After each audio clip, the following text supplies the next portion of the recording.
We're ghostwriting for fictional characters today on Podcast Demastered. Hey listeners, welcome to a new episode of the podcast. I'm your host, Ethan Meyer, and I'm joined by my two very good friends, Wade and Chelsea. Guys, how are we doing today? Not too bad for a Sunday. Yeah, pretty good. How was your weeks? You guys have busy weeks? Hellish. Yeah, Wade, you seem to always have a hellish week. It's school, and it was homecoming at that, so it was just a lot on top of a lot on top of a lot. Yeah. Brutal. Chelsea, what about you? Do you have a okay week? I think it was okay. I'm feeling better, so that's a plus. Major That plus. is a plus. Did it take most of the week to feel better, or did you just kind of, like, did you feel like shit their whole week, or? It was probably just like finishing up at the beginning of this past week, so. Not bad. That's not good. bad. Yeah. But I'm better, so thank goodness. I'm still here. When you were sick, did you do any reading? Did I do any reading? Wait, do No, you? I did First not. off- I was sleeping most of the time. Okay, that's fair.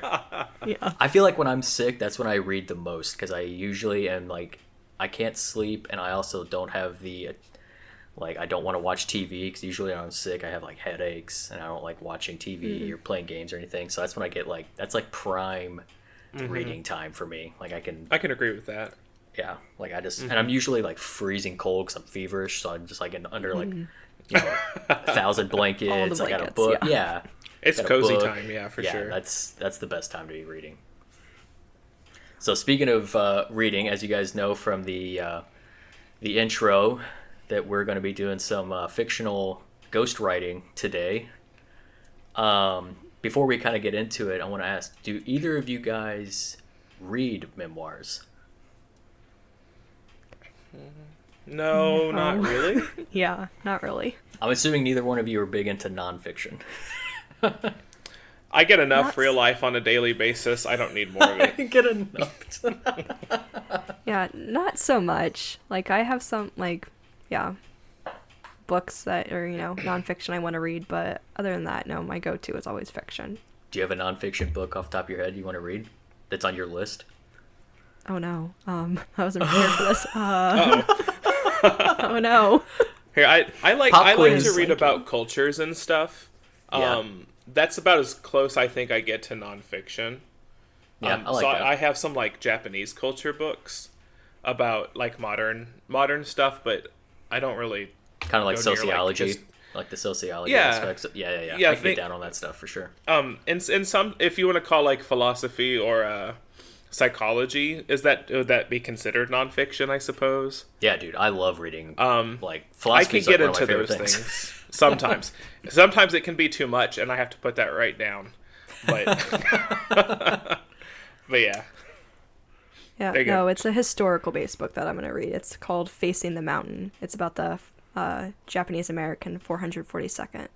Oh right, I remember you telling me. I should have known that. I forgot about that. Yeah. Yep, so hopefully I'll be reading that soon. But I definitely plan to read that by the end of the year, so the months are going away fast, so better hurry and get started. It shouldn't take me too long to read, but Yeah, probably not. I, for one, love reading memoirs. I would say that's probably my favorite type of nonfiction to read. I actually have a full bookshelf of all sorts of nonfiction. Like for me, I usually am reading fiction and nonfiction simultaneously. So I usually have like my fiction book. Like right now, I'm reading Dune, and then I just finished a nonfiction book, Sapiens. So I'm kind of trying to decide on which, the next nonfiction thing. But I read Anthony Bourdain's Kitchen Confidential earlier in the year. I read Trevor Noah's, who's the Daily Show host. I read his Born a Crime, which is essentially more of a love letter to his mom. I've read like Gordon Ramsay's. I've read Robert Rodriguez, film director. He has a really good book called Rebel Without a Crew, which is essentially just his like trials and tribulations making a film by himself. Like, I love reading memoirs about people that I find like fascinating. and that's primarily why I like reading nonfiction so much, because it's kind of the same reason why people like watching like documentaries or docuseries, but I just like do it in book form. So like I love actually nonfiction is one of my favorite things to do like audiobooks for. Like I can't do audiobooks for fiction, but I can do it for nonfiction because it's stuff that exists in our world, so it's easier for me to comprehend. Like I don't have to worry about world building, I don't have to worry about nonsense words and shit like that. It's easier for me to comprehend what is happening with an audiobook if it's like nonfiction. So I was just curious if you guys were into that stuff like I am. In fact, I've probably read more nonfiction this year than fiction. I don't think I've read or finished a single fiction book yet this year. Like I'm almost done with Dune, and then I have an October tradition where throughout the entire month of October I continue my reading of Stephen King's It, because that book is massive. So every October I read as much as I can and then put it down after Halloween and wait till next year and pick it back up and keep going. So I'm like halfway through it right now. I've been doing this for like 5 years now. So 5 more years I'll be finished. There. Yeah, 5 more years I'll finish that book finally. It's massive. It's a huge book. It's like, I mean, it's big for me. It's like 1,700 pages or some nonsense. It's dense. It's a very dense book for fiction. So. But that's like my October tradition. So, just a little background, listeners, into the roots for this episode. So basically the premise is we're all 3 going to be ghostwriters.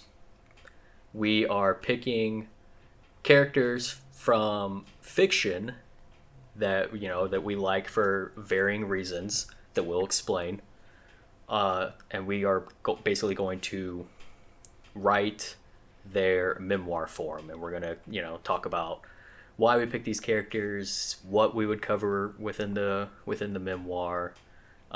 We even have creative titles that we've picked for each of them, so that should be great. So and Chelsea has volunteered to go first. So Chelsea, yes, she did. Yeah, so Chelsea, take it away. Who is your first fictional character? My first character is Luna Lovegood. Oh, Harry Potter. Nice. Yeah, I've always liked her character. I've liked her character in the books, and I love her character in the movies. They picked the perfect actress for her. Yeah, she really did. Yeah, just fun, interesting, zany, and I mean, wouldn't you want to read a memoir about her? I mean, yes. I would. Her and her dad. That whole family. Yes. That sucker would be amazing to read. Yeah, and specifically her memoir about her travels with her dad, specifically looking for these creatures, whether they're actually real or not. Specifically, one of them would be the elusive and debatably real, the crumple-horned snorkack, which is supposedly a creature that's supposed to be purple with spiral horns and a pig nose that's supposedly supposed to live in Sweden. And so it'd be the adventures with her dad trying to look for this creature that only they believe exists. I feel like that book would also have the it would come across like those, like the unreliable narrator. Like, yeah, like you'd be like, this girl's on something. There's no way. Yeah, that's you'd be like, happening this right now. this is not this shit ain't right. This isn't real. She's gonna pull the rug out from under me at any moment. I mean, led along like a fool. Yeah. Yeah. Curse you, Luna Lovegood. Yeah, I would love that. That'd be awesome. Oh, do you wonder if her like family has like some kind of like arch nemesis who's also trying Society. to like find these things? yeah, somebody else trying to compete for the creatures. But they're like 20 times more ridiculous than these two. Oh boy. That's hard to imagine. I need to know this now. It's like the Hatfields and McCoys of the Yeah. Oh my god. of the crazed wizards. Perfect. Yeah, I would totally read that. I can see that being a fascinating and slightly confusing read. And it has to have a totally cheesy title. Oh yeah, it's gotta So- be total nonsense. Yeah, it's Love's Good for the Soul. Excellent. That's what we have. Luna Lovegood. I dig it. Yeah, I like it. Well, sticking with that, I also have a Harry Potter character. Mine is Argus Filch. Ooh, yes. I should have guessed based off the title of the episode. I mean, that has. I did get some vibes from that. Yeah. Yeah, I mean, it's like a double meaning. So, but I think that out of all the characters in that universe, you get your the wizarding families and the elites within all that, and the popular characters and et cetera, et cetera. And Filch just exists as this weird like in between two different worlds, between like muggles and wizards, because he's a squib. So for all you non-Harry Potter people out there, he basically has magical parents, but he did not inherit any magical abilities. So he's not technically a muggle, he's not technically a wizard, he's just kind of this weird in between. And I find that fascinating. I think that would be really interesting to dive into, from like childhood, like growing up without like being in that world, but not fully being into it. Like you're always kind of seen as an outsider. Him kind of developing like this envy or jealousy or whatever towards the magical, becoming a caretaker at Hogwarts, and you're essentially like subservient to this class that you'll never be fully a part of. And also something that's never really, there's stuff about it in the books, but they never show it in the movies, sadly enough. But I would love to hear some just like campfire stories or whatever about his squabbles with Peeves, the poltergeist. Because I think that would be hilarious. That'd be the comedic relief throughout the book of him just like dealing with this asshole poltergeist that's just constantly pulling pranks on poor Filch and all this nonsense he has to get into. And then the book kind of would have like that hopeful third arc where it's post the Voldemort wars or whatever, and he's still a caretaker, and maybe he's finding like a new respect for like wizarding community, or finding like a purpose or a place or something. So I don't know, I think that would be, he's such a unique character that I would love to just like sit down and just let him just like ramble on and pick his brain. He would love to talk about himself. It should be For perfect sure. for this. You'd hear all the stories about him hanging children up in the dungeons by their ankles, Yeah. I was gonna leaving say them there for 2 weeks.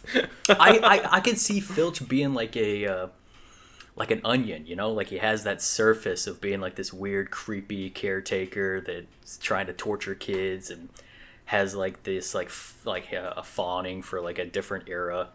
But like I want to peel that onion and see how deep Filch gets. I would love that. I think that'd be interesting. No, I always Definitely did need to feel. Oh. Oh, go ahead, Chelsea. Oh no, sorry. You go ahead. I always felt really bad for him because like his job at Hogwarts is the one job that could benefit the absolute most from magic. Like without magic, 100%. he spends literally every moment of his day cleaning and scrounging and doing all the stuff that with a wand would be done in mere seconds. And this poor man does this. He could go to the kitchens and like cook and it wouldn't be so bad. But they give him this job. Which is also something that they could just take care of themselves too, but they can't find the time. They're just like, whatever, let this squib do it. Racist. Yeah. Yep. See what I mean? Like, I would love to get his side of things. It'd be so fascinating. Well, you definitely need to cover his relationship with Mrs. Norris and how like they came into each other's lives. Oh my. Oh yeah, for sure. Yeah. That's definitely like a big part of there. That'd be like that little like that underlayer of the book that's like, that shows he has a heart. You know what I mean? Mm-hmm. So, Yeah. Title for it is A Mop in the Broom Closet, a Squib story. Love it. Very appropriate. I imagine the cover art for the book just being a massive closet open that has like thousands of brooms, and it's just like this shitty looking mop in a bucket that's just gross looking, you know, representing Filch surrounded by this perfect wizarding community. It's pretty nice. That would be a good cover That's art, yeah. powerful. Yeah, right? So deep. You guys would buy that book. So brave. Oh yeah. So brave. Definitely. But that, you know, it had that back sleeve where Filch is like, you know, like he has like a pipe and he's in front of like a fireplace or whatever, you know. And his like old musty clothes. Yeah, he's like holding his Mrs. best Norris. musty clothes. It's something dignified would have that back cover. Back cover photo. For sure. For sure. All right, Wade, what do you got? Okay, well, my first character was also a Harry Potter character. Although, now that I heard yours too, mine's a little more boring, I think, in this regard. But I actually picked Hermione. Because, you know, growing up, I always felt really attached to Hermione, but I also felt like she was like half a side character and half a plot device. Because it's like, don't worry, Harry and Ron are going to be running around figuring stuff out and getting into magical hijinks, and then Hermione's there to do the work. Or to have the answer, to do the thing that stops them from either dying or continuing on the point of the plot. Yeah. But when I stopped to think about it, like you know, before we met Hermione, we don't know anything about her life before magic. Yeah. You know, like, we know her parents and dentists and stuff like that. But, you know, like, what was her life before? Like, did she have any friends? We never once hear about any friends that she might have that aren't Harry and Ron, like in her Muggle life. So did she have to leave them to come to Hogwarts? And then, of course, there's the stuff that she did while she was at Hogwarts, putting up with all the nonsense from Harry and Ron, solving all their problems. But then even after the books end, you know, like, we know she went back to Hogwarts for her final year, while the two doofuses didn't. You know, how did that year of school go for her? She went on and worked for the ministry. She became Minister of Magic. You know, like, there's a lot of points, like, really strong things that I feel like they could talk so much about. So, like, a memoir written by Hermione, I think, would be super cool. She also has sort of the same with Filch, only the opposite, because she has Muggle parents, but she's magical. Mm-hmm. So even if you just focus, like, slice of life, you know, in the off season when she's back home in her Muggle world, and there's no, like, there's nothing there to represent her other life. It's Right. just her. Like, she's almost like a loner in, like, our world. Like, it'd be interesting to, like, see the viewpoint from that angle. I agree. So yeah, I can see Now, that. in coming up with a title, I tried to get witty, and I tried to get witty and do like a Harry Potter and the blankety blankety blank. I tried to do one with Hermione Granger and but I couldn't come up with anything that really fit the bill. So I kind of copped out, and it's just called Girl Boss. So, but that's Hermione at the same time. So I liked Girl Boss. I'll just stick with that. There we go. That works. That fits for her, for sure. All right, Chelsea, back to you. What's your second? Okay, this one is a bit more unusual. So this is Rick Dicker. He is from the Incredibles movies. He is the NSA agent, the National Supers Agency, part of the National Supers Agency. He's the one that always, you know, cleans up after the superheroes, especially the Parr family and stuff. He appears in both the first and second movie. I mean, Wait, what? what Really? a guy. Yeah. I do not remember this person at all. That's a perfect memoir. Yeah. Yeah, he's at the, like, beginning, like, right when, towards the beginning of the movie where, like Mr. Incredible like throws his boss through like the office or whatever, and like right. he's the guy that like cleans things up and stuff, and he's at the end of the movie being like, we're gonna get Syndrome, put him behind bars, and then he's at the house, but whatever. So I remember that. Honestly, I had to Google his name because I was gonna say I don't remember him ever having a name. Right? Yeah. I just assumed he was just some like suit character, Yeah. some bureaucrat. Exactly, but I'm like, he's definitely been, because he attended also the Mr. and Mrs. Incredible's wedding, so he's known them for a very long time. He's had to fix all of the family's problems, other superheroes, so yeah, what a perfect guy to just hear his stories, all the crazy things he's had to do, memories he's had to erase, things he's had to fix up just because of superheroes just getting in the way of things. That dude has probably seen some shit, Yeah, for real. Like being the guy that comes in at the end to clean up after some sort of super squabble. Oh yeah. I'm sure he loves supers too. Yeah. Definitely a love-hate thing probably for sure. Definitely. Well, and especially like even at the first movie where he's kind of like, it's like, I don't think we can relocate you guys again. Like, you need to stop messing up. And then... Seriously, though? Yeah. He's like, I imagine done this too many years.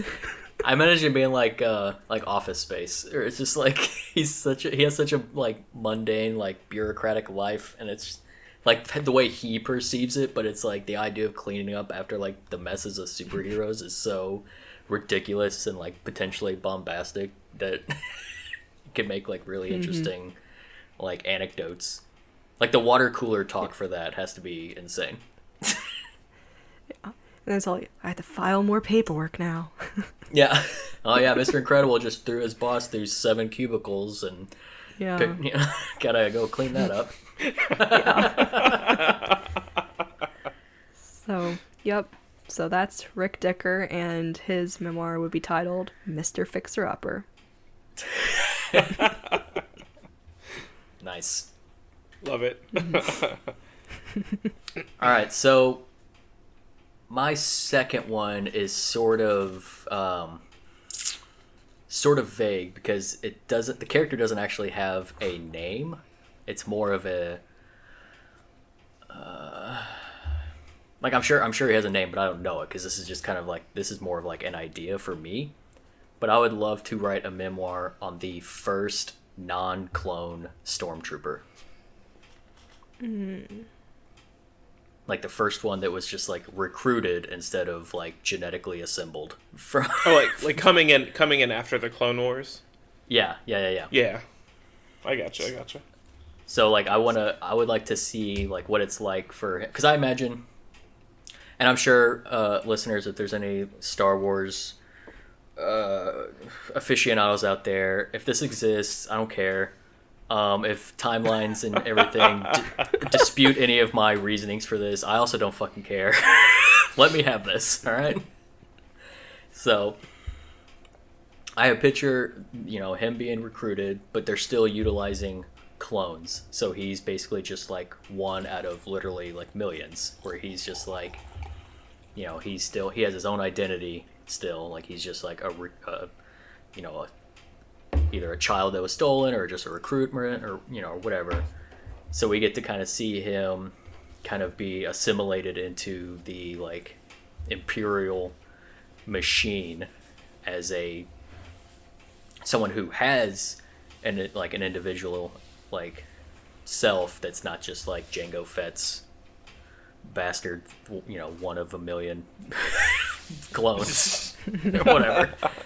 I'd also like to get like a first-hand account of Stormtrooper like basic training and boot camp, because I'm assuming it has to be lackluster because Stormtroopers are fucking terrible at everything they do.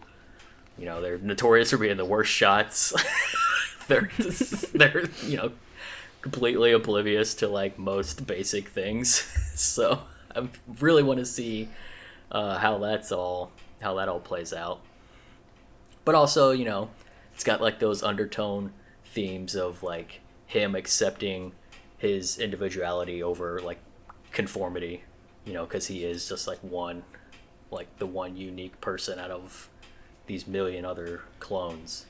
So I don't know. I think that would be interesting. We can give him a name. He could be what's a good Star Wars name? Whatever you want. Garth. Let's say Garth. Garth. Garth. Seems like somebody that would get bamboozled into joining the Imperial Army. Title for the book would be Buckethead, because that's like slang for stormtroopers. And I even thought of cover art for this one as well, where it's him in the front and he has a bucket over his head, but it's like slightly lifted up where he's kind of peeking underneath, like curiously, and then like the background is just like millions of stormtroopers with just like their normal like full stormtrooper getup. So Buckethead. Check it out. I'll read it. All right, Wade, back to you.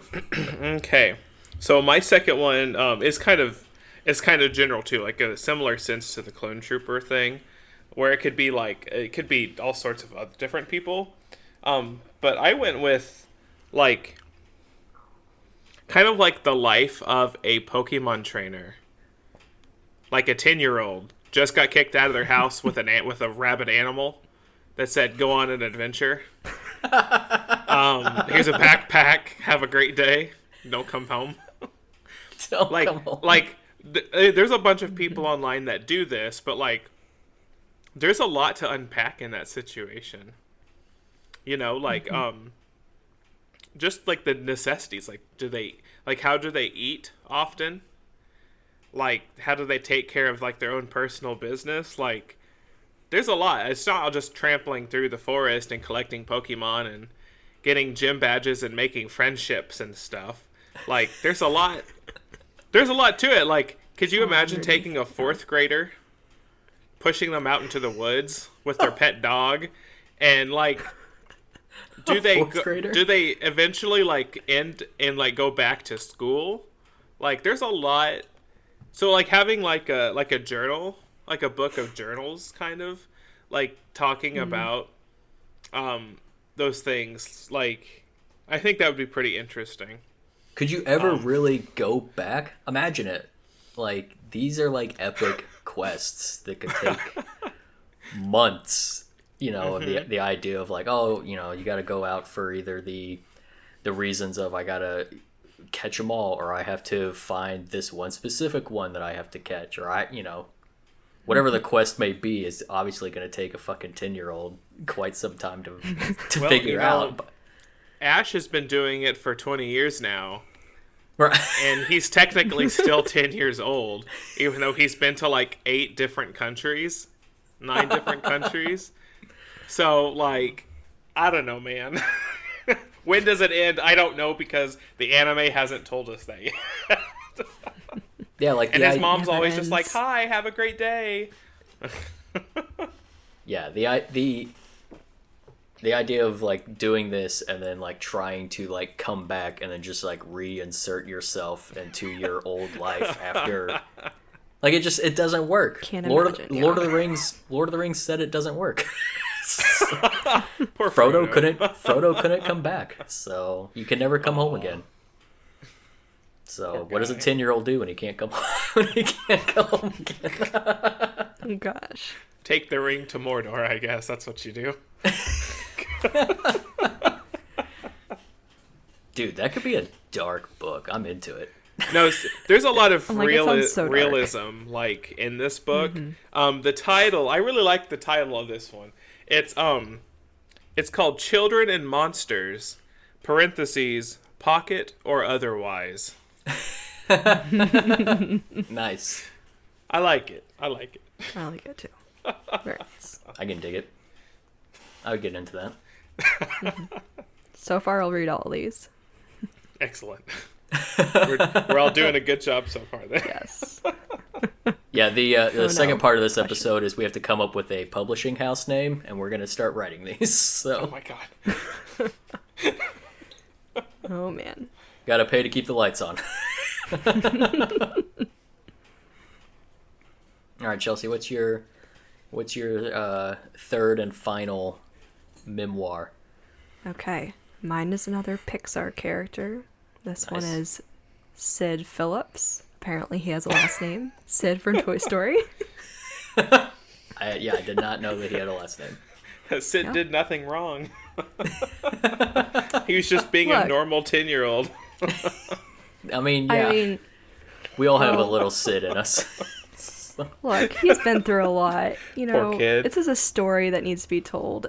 Childhood trauma does not get talked about a whole lot, and this, and he feels like he needs to share with the world what he's been through, and how he handled it is not the best way to handle childhood trauma. Would this cover like childhood all the way up till? Because adult Sid would scare the shit out of me. He's changed. This adult Sid has changed quite a bit. I mean, But you know I mean, that he's gone down some dark paths before you get to Oh. that. oh, definitely, yes. Yeah. So it's definitely, starting at the beginning because, his parents were just not involved in his life. We clearly see they don't care what the heck he does. And clearly he just decides to take it all out on toys, blowing them up, torturing them. And then what happens? Andy's toys come to life and, scar him for life. And No so kidding. he's probably like the only person ever that realizes, oh my gosh, these toys come to life. Like, I need to respect toys. So, yeah, I'd say, he's deciding to write this memoir when he's about in his early 30s. He's already been through a lot of stuff, realizing, what's brought him to this point. And I can see this being like a One Flew Over the Cuckoo's Nest. Like he's writing this in a mental asylum. oh no. Oh my god. Talk about mean, Not imagine- going that dark. I mean, imagine it. You're like, what do you think that kid was? Like 13, 14, something like that. Tearing up, and then he sees a bunch of toys come to life to like terrorize him. Like, that's enough to mess you up for quite a while. Yeah. He obviously Well, has he's an recovered- alcoholic and abusive dad. Just, I'm pretty sure that dude was just like drunk and passed out in that one scene with like TV. Oh, on he or definitely whatever. was. Yeah, Yeah. So, And then definitely the gotta- mom's just like talking off screen, like, don't do that. Yeah, Because, that really works. So, but no, yeah, he's at the point of his life, he realizes, how he got there. He's kind of, mellowed out a little bit, but realizing, wow, he's had a messed up life. He needs to share this with people. So that's what his memoir is going to be all about his childhood, the trauma, and how you need to respect toys. respect toys. in his Yeah. memoirs, though, is he going to talk about the moment that the toys came to life? Or are we going to leave that out? And, Does he like, actually believe that, or is he like at a point in his life Yeah, where he's like, like, that has to be? How would people like, react to those pages in the book? Yeah, like how many Well, I think therapists have he's- convinced him that that didn't happen? Yeah. I think it'll be a challenging moment in the book, but it's, he wants to tell that story, and it's up for interpretation of how people want to see that. If it's, that, it's the deeper meaning about why the toys came to life. Did they actually come to life? So, Oh shit! just up for the reader to look into that. Sid's getting Excellent.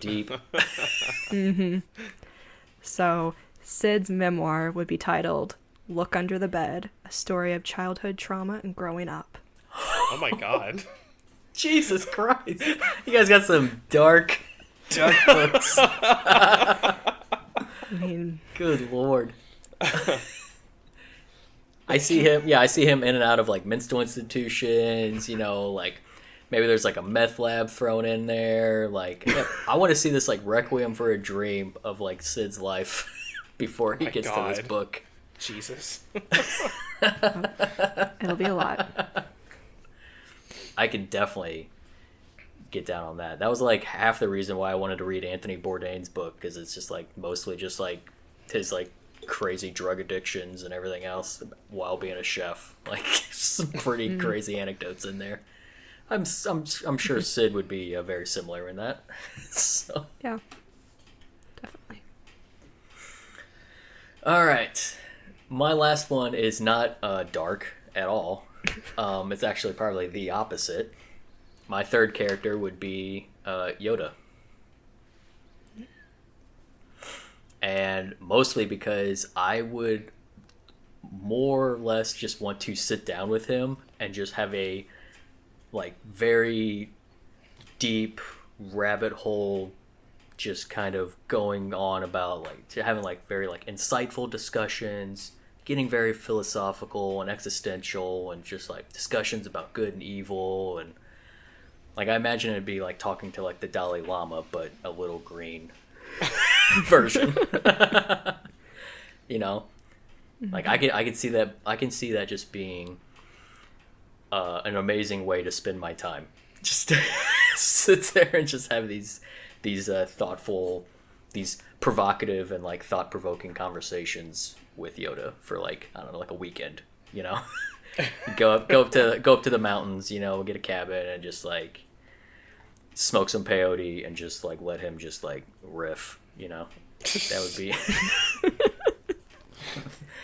that would be amazing. I'd be curious with how forthcoming he would be with stuff, or if he would just. That's why. Yeah. I mean, that's why the peyote's involved. So gotta scramble him up a little bit, you know. God. I already am gonna have to like. This is gonna be a grammatical nightmare to have to like dissect. That's what I was thinking this whole time. Yeah. So I'm already gonna have to like, you know, this is gonna be like I'm gonna have to install Grammarly on my laptop to fix all this shit that I'm transcribing from him. So, but yeah, that's like my jam. Like I love crazy conversations where the questions are more interesting and important than the answers, I guess. Like I just kind of just like the idea of like taking my like all my notions and ideas and how I can like perceive things and just like flipping it up on its head and just like looking at things through a different lens. And I feel like Yoda would be a great conduit to achieve that. So it'd be an amazing, be a very difficult book to write, but I think it would be amazing. Title for the book would be Me, comma, I Am. Oh my god, I hate it. I hate everything. I knew it was going to be something like that. I knew it. I was waiting for it. Yeah. It has to be. It's appropriate. The people Oh want my that. God. The people want it.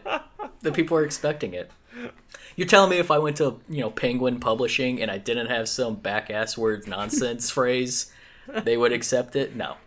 That's not gonna sell books. It's gotta be you know, people want. Say that's not what Yoda said. No, exactly. Make it real. Exactly. They're gonna think that I made the whole thing up. I think Disney would have already gotten there. I think you're already on a list talking about Yoda and perhaps his backstory. So see, that's another thing. It's like I want this man officer. Yeah, Whoa. I feel like I don't really care about like his life in terms of like how, you know, point A to point B to point, like how I got here, my child, you know, da da da da da. This is more just kind of like a philosophical, like how are you thinking kind of deal. This is more just like an open discussion about whatever, you know. And I think that's exactly what you'd get. Yeah. Like, you know, like that book that came out. I think it was earlier this year about the old. Proper terms are failing me right now, but the book's called Ask Iwata, and it was essentially just kind of like sort of like an interview with Nintendo's old head of whatever. I kind of want it to be sort of like that, but it just be, you know, Yoda. It's just kind of just like we're just talking to talk, you know, and just kind of almost like a you know, like an interview, but without having any sort of like purpose in the context of like I want to know about his life. I just want to just hear him speak about life, if that makes sense. Like that would be interesting to me.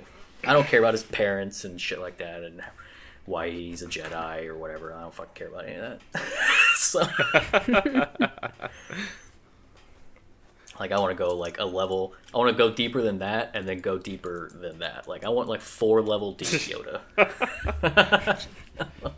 Give me that deep Yoda. Die. Oh man. That's why you have to be in the right state of mind. You just had that sensory deprivation thing, Wade. This past what was it, yesterday? Mm-hmm. Imagine that, but you have Yoda talking in your ear about all kinds of shit. Well, I think it'd be like the exact opposite of that. I think I'd explode. No, man, you just gotta like completely like disconnect and just like be on a totally different like ethereal plane and just let the words flow. Yeah, that's what I want. That's what I want people to feel when they read the book. Gotcha. I'll just wait for the documentary. Oh, the documentary is going to be a trip. You may not even be able to watch it. I don't know. I think it'd be more enjoyable than maybe reading about it. I really get to experience it that way. I'll make it like an interactive ride. Yes. It'll be like something they can put in Disney. Be like, all right, kid, take this pill and get on the ride. We'll see you in 4 hours. Jesus Christ. Oh no. Anyway. Oh my God. All right. Wade, you got a last one, right? Yeah, I've got one more. Yeah. Now what's your last one? it's not like really funny or anything. Mine wasn't supposed to be funny. Oh, it is pretty funny. And I'm not even sure if you two are like if you even know this character like very well at all. But I chose Yuna from Final Fantasy X. Oh, okay. Yeah, I know. Do I need to give a quick background on who Yuna is, Chelsea? Give me a long background. Oh, a long background. No, you can do short. It's fine. Okay, so all right, so in the Don't world listen, of Ethan. No one ever does. I don't know why I even bother writing books. right? So in the world of Final Fantasy X, like they're very like the people of the world they're pretty simple. Like they don't have a lot of technology, and they are extremely religious, and that's because they are basically terrorized by this giant like demon whale thingy, whose name is Sin, and then their religion tells them that Sin is their punishment for basically using machina, so like technology. So when people get too close to technology, like when it advances too far, Sin will come and just wipe them off the face of the earth, basically. So like their religion relies around that, except every time Sin comes back, they send a summoner to go destroy Sin. And then that gives them a few years of peace, basically. In the game, Final Fantasy X, Yuna is the summoner, like, of the time. Like, she's the one who's going on her pilgrimage to kill Sin, surrounded by the rest of the main characters. But the plot twist behind it is that when Yuna finally reaches Sin, she knows that she will die in order to like perform her final summoning, and therefore throughout the game, the main character doesn't know this, but basically her life is not her own, and she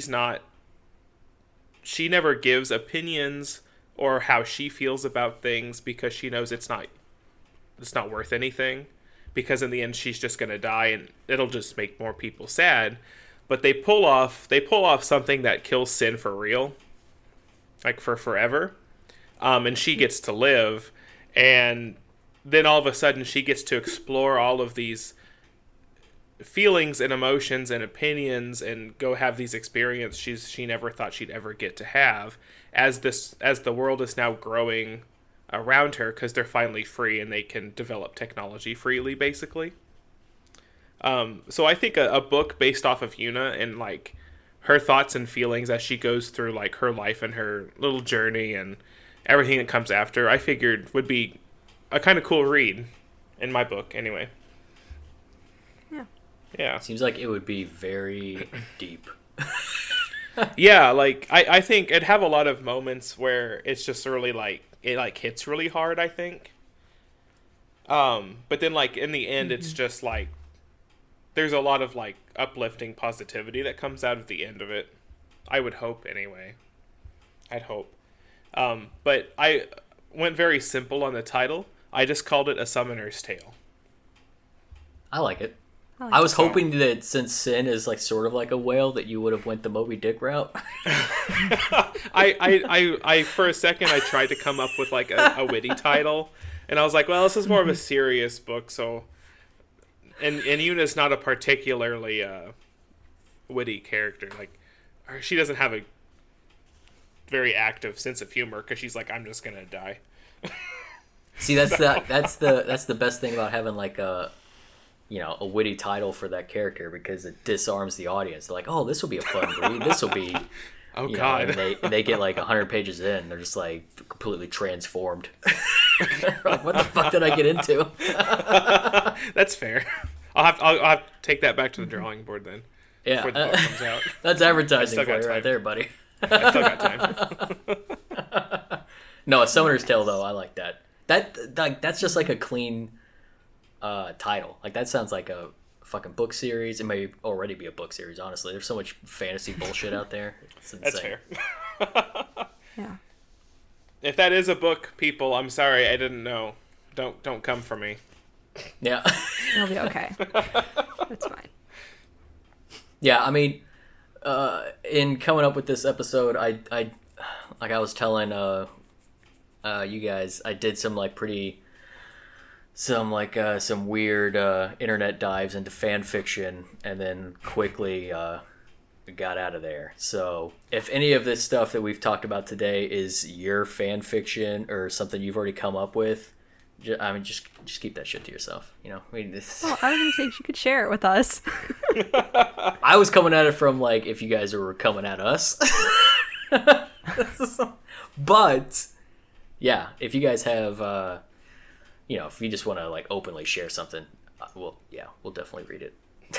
We'll definitely take it. Yeah. Does anybody have any just off the cuff? Anybody have any characters that just like would have good memoirs, or you would want just like someone else that you kind of thought of in the moment? Anybody? No, I didn't really have any backup ones. Backup ones. I was so scared one of y'all were the- going to do Hermione. I was so scared. I was like, oh my God. Oh. Well, when you mentioned, I was like, we were gonna do Harry Potter. I was like, oh, there's a possibility you could have done Luna too. But then I was like, no, it might be Hermione. Yep. I turned left and you turned right, and it worked out okay. and Right. Ethan just like Yeah, I went was right like, we off all the deep went, end yeah. on that one. I thought we all kind of picked a perfect corner of that universe to flesh for out sure, some yeah. memoirs. Definitely. Because the obvious choice would be like, oh, let's do Dumbledore or let's do Harry Potter, but it's just like yawn. Ew. Like Yeah. Been there, done that. if you want Dumbledore's memoirs, just watch these shit ass movies they're making. We'll You mean you're not excited for the secrets of Dumbledore? What are you talking about? The secrets. Yeah. I am 100% not excited at all. Like I totally gave up on that franchise midway through watching Crimes of Grindelwald. So I'm done. I'm not watching anymore. I'm sure I'll watch it and I'll go, cool, and then that'll be the end of that. I'm sure. Unless they pull something out of a hat, but I don't know, man. They got rid of They Johnny already Depp, did that and with the I don't second care. one. Yeah, I feel like they're already trying too hard to make this into there's two more. yeah, which is there are insane. two If they more. can make it, yeah. Well, if things don't There- fall to pieces, yeah. Please just fall to I mean- pieces. We don't need any more of this. Like the first one was fine. It was a great spin-off tale, wizarding PETA and whatnot, like saving animals. Like I'm totally on board with that. That's fun. Fantastical. But then when they're trying to like do the Grindelwald Dumbledore story and they're trying to make this into like another like big epic, like Yeah, they like kidnapped Newt out of his own story kind of thing to tell a different story. It's like, why? yeah. I mean, there's It nothing doesn't wrong work. with the Dumbledore Grindelwald story, but why did you need to shoehorn it into the Newt story, which Yeah, was exactly. already Could've been a so different freaking thing. cool?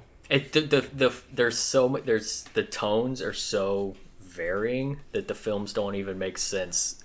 Like, totally. It's just like, what? Right. What is happening? It's like this Grindelwald Dumbledore story keeps like trying to shove its way into this like fun like wizard, Right, wizard story. for It's like, sure. get out of here. Go make your own thing. I'm just trying to find weird creatures and save them. Like, I don't need you in here with your Poor brooding dude. nonsense. Poor Fuck out of here. Yeah. What would the podcast be without a tangent? Right? for sure. Right. That's what we need. It makes it. So. So yeah. The Secrets of Dumbledore comes out next April. We are not sponsored.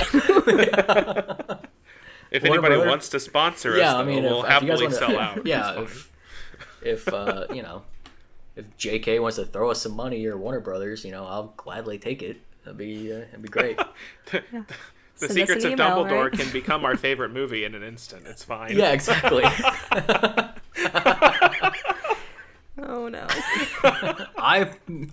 I'm not adverse to bribery. All right. We're poor kids over Speak here. for yourself. Yeah, exactly. Majority Chelsea. Ethan and I clearly don't have Yeah. we don't have virtue in this sentiment. So Yeah. When it comes to capitalism, my moral compass is closed. So I think that's going to do it for this week's episode. don't Grindelwald my episode, damn it. All right. I do what I please. Just like Grindelwald. I'm gonna recast you just like Grindelwald. oh god, that was a Well threat. then. Drop mic. All right. If you like this episode, Where Chelsea's no longer on it, apparently. Oh god, it'll stop.